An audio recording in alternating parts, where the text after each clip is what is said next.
Assalamualaikum warahmatullahi wabarakatuh. Welcome back to my channel. Buat teman-teman yang baru gabung dengan YouTube channel aku ucapin selamat datang. Dan jika kalian suka dengan video aku, jangan lupa like, comment, and subscribe, dan aktifkan notifikasi loncengnya agar kalian dapat video aku yang terbaru. Oke, nah di video kali ini aku bakalan bagiin tutorial gimana sih caranya agar ketika kita merekam layar tuh suara internal dan eksternalnya tuh keluar.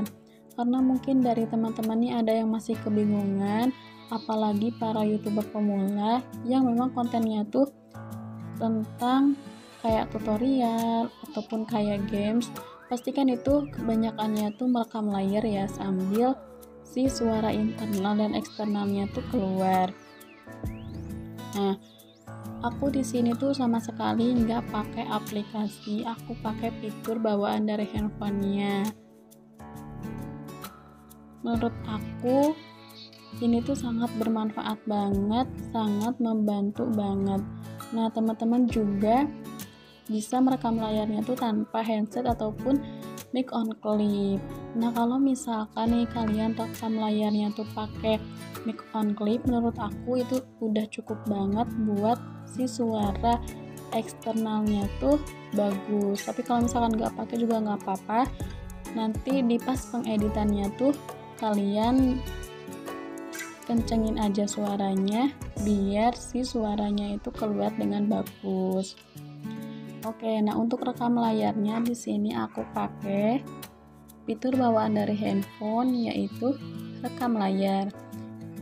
Yang ini aku pakai rekam layar. Oke, nah kalau misalkan untuk suara internal dan eksternalnya tuh keluar ataupun ada gitu ketika kita rekam layar tuh nanti hasilnya, kita masuk dulu nih ke pengaturan.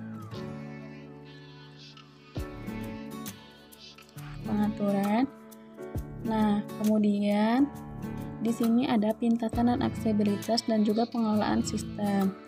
Nah, sebelum aku tahu akan tutorial ini, aku tuh sempet ya ngikutin dari salah satu video gitu, kalau masuknya tuh lewat pintasan dan aksesibilitas. Jadi mungkin ya ternyata di HP teman-teman juga mungkin ada yang screen capture-nya tuh adanya di pintasan dan aksesibilitas. Nah, mungkin ini ada dua opsi ya, ada di pintasan dan aksesibilitas ataupun di pengelolaan sistem. Tapi kebetulan di HP aku adanya di pengelolaan sistem. Nah, disinilah kita dapat mengatur suara internal dan eksternalnya. Oke, sekarang kita klik screen capture. Oke, nah di sini ada beberapa opsi. Nah, yang lainnya nggak akan aku apa-apain gitu ya. Jadi ini udah pas menurut aku.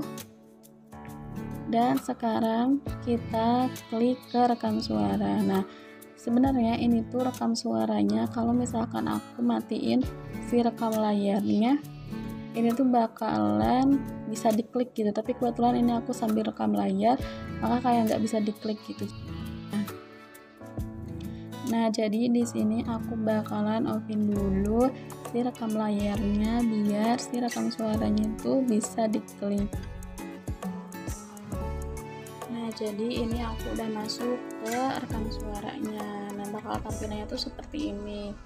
Lalu apa sih bedanya antara audio sistem, audio mikrofon, suara audio dan mikrofon sistem, dan juga tidak ada?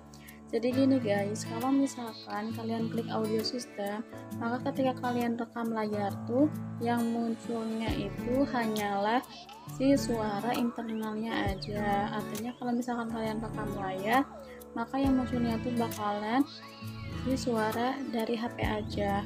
Kemudian kalau misalkan kita centang audio mikrofon, maka ketika kita merekam layar tuh si suara di handphone tuh nggak akan ada sama sekali, tapi adanya tuh suara eksternalnya aja. Kayak misalkan ini aku rekam layar, maka ketika aku bicara gini tuh bakalan muncul hasilnya tuh nanti. Kalau misalkan suara audio dan mikrofon sistem, itu kalau misalkan kita centang dua-duanya, ketika kita merekam layar, maka si suara internal dalam HP dan juga suara eksternal kayak aku ngomong gini itu bakal muncul, bakal kelihatan nanti di hasilnya ketika kita udah beres rekam layarnya. Kemudian kalau tidak ada, berarti itu tidak ada sama sekali suara eksternal dan eksternal ketika kita merekam layar. Seperti itu. Jadi kalau misalkan kalian pengen ada keduanya, yaitu suara internal dan eksternalnya itu muncul ketika kalian merekam layar, maka kalian centang aja suara audio dan mikrofon sistem.